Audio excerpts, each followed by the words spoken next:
Hello, my name is Sean Dunk and I'm applying for the role of a primary school teacher in a British school overseas. Just before I start, apologies, my notes are just down here to my right hand side. If I keep peering down there, that's just the reason why. Okay, so why do I want to teach internationally? My background is actually in teaching English as a foreign language. I spent 4 years between 2012 to 2016 teaching in Thailand. The first year in a high school, a government high school, and then the last 3 years in a private bilingual primary school. During those 3 years at the primary school, I had my own class, and it was during that time that I really fell in love with teaching and decided to make it my profession. Thus, I came back to the UK, and I'm now in the midst of my initial teacher training year. I'm doing a SKIP program, which has been fantastic for me so far, challenging but absolutely brilliant. I went to Thailand initially with the idea of spending 4 months teaching after a TEFL course and then doing some travelling. And I actually, as I said previously, I spent 4 years there, but I actually ended up doing the training for the TEFL teachers coming overseas. And I suppose it was during that time where I really got to engross myself in the whole, in this theory and strategy and methods behind teaching English as a foreign language and teaching in general. And my reading up on those methods really led to me having a deep interest in education as a whole, and it's probably propelled me now to undertake the career that I'm in the midst of at the moment. As well as that, I actually attended an international school. I was born in Hong Kong and I lived there till I was 8 years old, and I attended Kowloon Junior School, so I certainly know that the level of education there was incredibly high, and I'm sure that it's the same all over the world.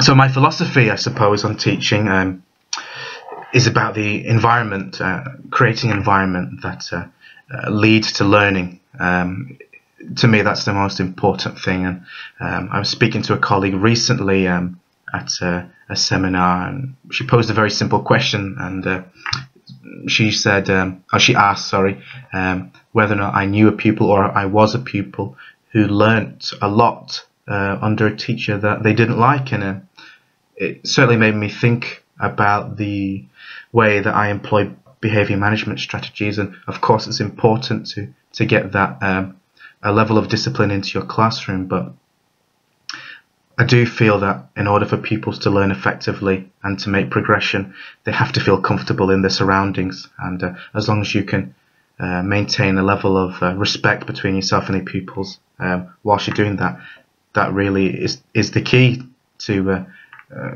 having that accelerated progression in your classroom and having all pupils learn. As well as that, I really am at the moment enjoying reading about Kagan structures, and I'm booked onto a CPD course on Kagan structures actually next Monday, which I'm looking forward to. And I really enjoy reading about the idea of the multiple intelligences and the emotional intelligence of pupils. And whenever I plan a lesson, I try to keep those in mind when I'm designing activities for my pupils.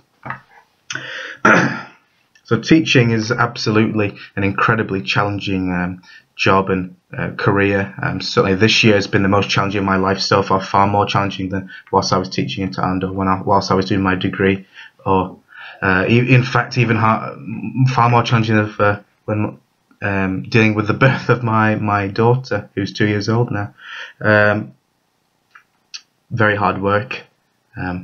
This year, as a lot of people have told me, will probably be the hardest year in terms of my career, but I'm enjoying it. It's a challenge, balancing all the roles I have at the moment, but teaching the pupils in the class that I have now, my placement is something that I really enjoy doing, and planning for them and assessing them and just talking to them and being around them in the classroom is something I'm really enjoying at the moment. And as much as it is hard work, it's something that I enjoy doing. And the rewards, yes, absolutely, the rewards that come with teaching are fantastic. Probably the main reason that I decided to go into primary education rather than secondary was that, it's clear, and you get a lot of light bulb moments and waterfall effects in your classroom where you can see the learnings taking place, and it's something that I really enjoy watching and being a part of. Absolutely.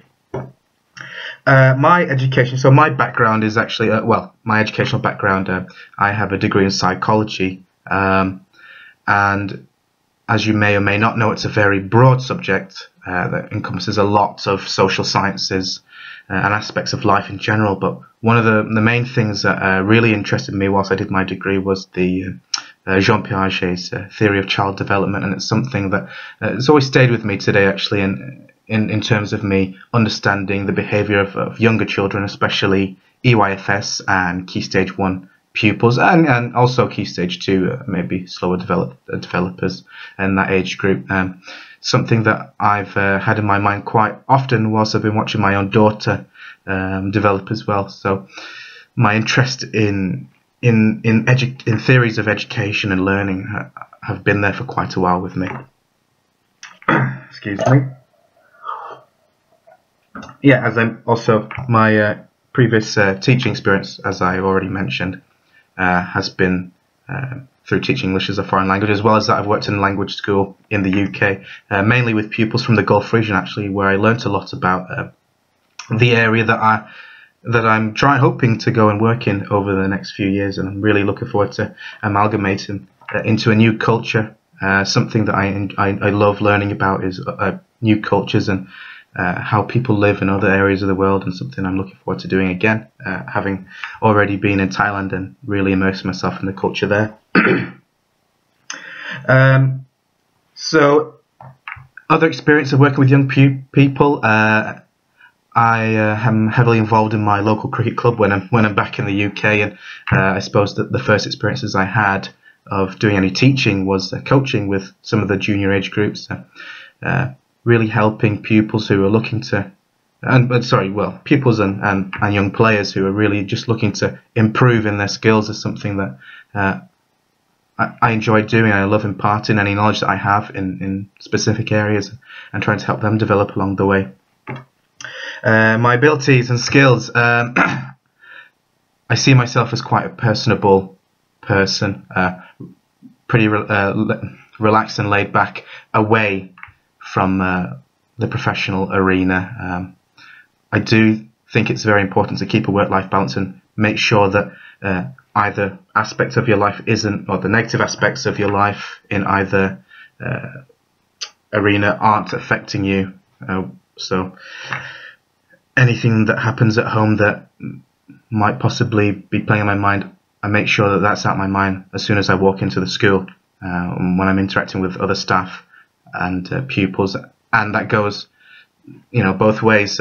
If I'm having a tough day at work, I make sure I don't take that out on my wife and my daughter at home when I get home. So it's something that needs to be kept. I do feel that when I'm in school, I'm an incredibly professional person.